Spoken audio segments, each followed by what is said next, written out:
Hi అండి, అందరికీ నమస్తే. Welcome to Avvari's kitchen. నేను మీ మంజుల. ఈ రోజు నేను చూపిస్తున్న రెసిపీ వచ్చేసి 20 కేజీల టమోటా రైస్ అండి. మేము మా ఇంట్లో ఫంక్షన్ చేసుకున్నాము, అందుకే 20 కేజీల టమోటా రైస్ చేశాను.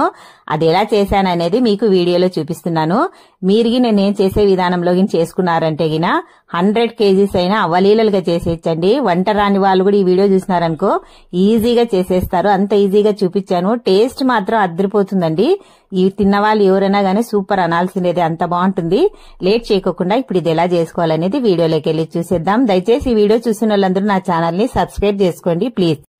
ముందుగా 1/4 కేజీ తెల్లవాయలు, 1/4 కేజీ అల్లము, 1/4 కేజీ ఉల్లిపాయలు ఇవన్నీ చిన్నగా తరుక్కొని దీన్ని మెత్తగా పేస్ట్ చేసి పక్కన పెట్టేసుకొని ఒక 5 పచ్చి కొబ్బరి చిప్పలు కూడా పొడుగా ఈ విధంగా తరుక్కొని దీన్ని కూడా పేస్ట్ చేసి పక్కన పెట్టేసుకోవాలా.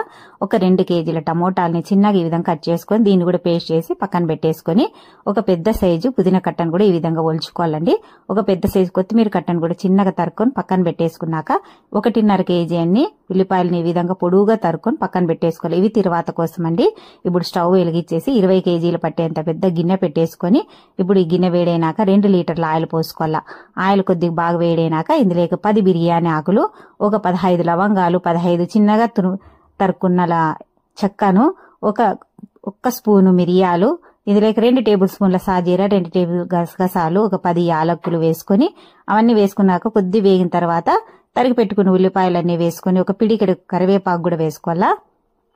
10 ఎండుమిరపకాయలు, 10 పచ్చిమిరపకాయలు కూడా పొడుగుగా తరుక్కొని వేసేసుకోవాలా.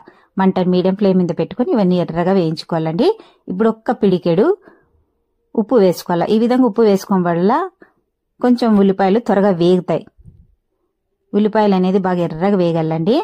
ఈ విధంగా ఎర్రగా వేగిన తర్వాత ఇందాక తరిగి పెట్టుకున్న కొత్తిమీర, పుదీనాను కూడా వేసేసుకొని ఇదంతా ఒక్క 2 నిమిషం పాటు వేయించుకోవాలా.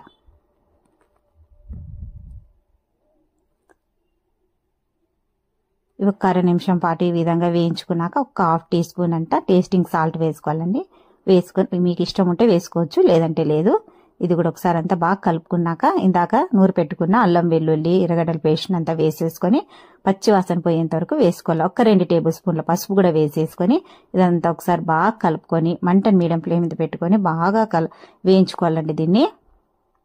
ఇదంతా బాగా వేగినాక నూరు పెట్టుకున్న టమోటాల పేస్ట్ని కూడా వేసేసుకోవాలా. వేసుకొని ఇది కూడా పచ్చి వాసన పోయేంత వరకు బాగా వేయించుకోవాలి. 1 నిమిషం పాటు బాగా వేయించుకోవాలా. ఇదంతా బాగా వేగిన తర్వాత ఫైనల్ గా మనము ఒక 1/2 కేజీ ఉప్పు వేసుకోవాలండి. ఆల్రెడీ ఒక పిడికిడి వేసుకున్నాం కదా, అయినా ఇంకొక 1/2 కేజీ పడుతుంది. వేసుకొని ఇదంతా బాగా కలుపుకోవాలా.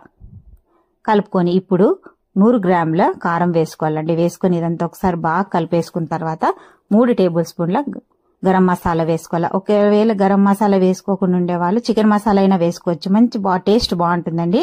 రెండిట్లో ఏదో ఒకటి వేసుకోవాలా. 3 టేబుల్ స్పూన్ల గరం మసాలా వేస్తున్నాను నేను ఇక్కడ. వేసుకొని ఇదంతా ఒకసారి బాగా కలిపేసుకున్నాక ఒక 1/4 కేజీ టమోటాలు 4 భాగాలు కట్ చేసుకుని వేసుకోవాలా. వేసుకుని అదంతా బాగా కలుపుకున్నాక నూరు పెట్టుకున్న పచ్చి కొబ్బరి పేస్ట్ కూడా వేసేసుకొని ఇదంతా ఒకసారి ఒక్క 2 నిమిషం పాటు దీన్ని వేయించుకోవాలా. ఈ మసాలాలంతా బాగా వేగినాక లాస్ట్ లో వేసుకోవాలండి పచ్చి కొబ్బరి పేస్టు, లేకోకుంటే అడుగు పట్టేస్తుంది. ఈ విధంగా ఒక్క 2 నిమిషం పాటు దీన్ని అంతా బాగా వేయించుకున్నాక బాగా మసాలా వేగిందండి. అసలు వేగుతుంటేనే మంచి స్మెల్ వచ్చేస్తుంది. ఇంక ఇప్పుడు ఫైనల్ గా నీళ్లు పోసేసుకోవాలా. మేము 20 కేజీల బియ్యాన్ని అరగంట ముందరే నానబెట్టేసుకున్నామండి. 20 కేజీల బియ్యానికి 37 లీటర్ల నీళ్లు పోసుకున్నాం. పోసుకొని మూత పెట్టి ఈ విధంగా బాగా తెల్లగాగల. ఇప్పుడు మనము కడిగి పెట్టుకున్న బియ్యాన్ని పూర్తిగా ఒక్క చుక్క నీళ్లు లేకుండా ఉంచేసుకొని బియ్యాన్ని అంతా వేసేసుకోవాలి. ఇప్పుడు ఈ విధంగా మనం అరగంట ముందర నానబెట్టుకున్నాం కాబట్టి నీళ్లు కొద్దిగా తక్కువే పడతాయండి. 20 కేజీల బియ్యానికి 37 లీటర్ల నీళ్లు పోసుకున్నాం. మీరు సేర్లతో బియ్యం కొలుచుకునేటట్లుంటే 20 సేర్లకి ఇక్కడ 37 సేర్లు నీళ్లు పోసుకోవాలా. పోసుకొని ఈ విధంగా ఒకసారి అంతా బాగా కలిపేసుకోవాలండి. దయచేసి ఈ వీడియో చూస్తున్న వాళ్ళందరూ నా ఛానల్ని సబ్స్క్రైబ్ చేసుకుని ఈ వీడియోకి ఒక లైక్ చేయండి. మీరు చేసే లైక్ల వల్ల ఈ వీడియో ఇంకాస్త ముందుకు పోతుంది. ఈ విధంగా అంతా ఒక్కసారి బాగా కలిపేసుకొని ఇప్పుడు మూత పెట్టి ఒక 5 నిమిషాలు హై ఫ్లేమ్ మీద ఉడకపెట్టుకోవాలండి. దీన్ని మూత పెట్టి ఒక 5 నిమిషాలు హై ఫ్లేమ్ మీద పెట్టేసుకోవాలా. 5 నిమిషాల తర్వాత మూత తీసి చూపిస్తున్నాను చూడండి. ఒకసారి అంతా బాగా కలుపుకోవాలి. దీన్ని ఈ విధంగా కలుపుకోవడం వల్ల ఈ మసాలాలు మధ్య మధ్యలో ఎక్కడ ఉన్నా గానీ మొత్తం ఇప్పుడు రైస్ కంతా బాగా పడుతుంది. కాబట్టి 5 నిమిషాల తర్వాత ఈ విధంగా తీసుకొని మూత ఈ విధంగా బాగా కలుపుకోవాలా. అంతా ఇప్పుడు బాగా కలుపుకొని మూత పెట్టి మరో 15 నిమిషాలు సిమ్లోనే దీన్ని దమ్ చేసేసుకోవాలా. 15 నిమిషాల తర్వాత తీసి చూపిస్తున్నాను చూడండి, ఎంత పర్ఫెక్ట్ రైస్ ఉడికిపోయిందో కదా.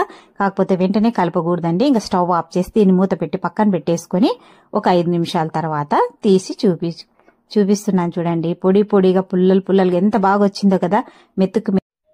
ఇంకేమాత్రం ఆలస్యం చేయకోకుండా దీన్ని సర్వ్ చేసుకొని తినేయడమే. ముందుగా మా ఇంట్లో పిల్లలకి మా అత్తగారికే పెడుతున్నానండి. టేస్ట్ ఎలా ఉందో వాళ్ళని అడిగేద్దాం. Very good. ఎట్లుంది మా? ఎట్లుందత్త? సూపర్ గా ఉందా బాగుందా?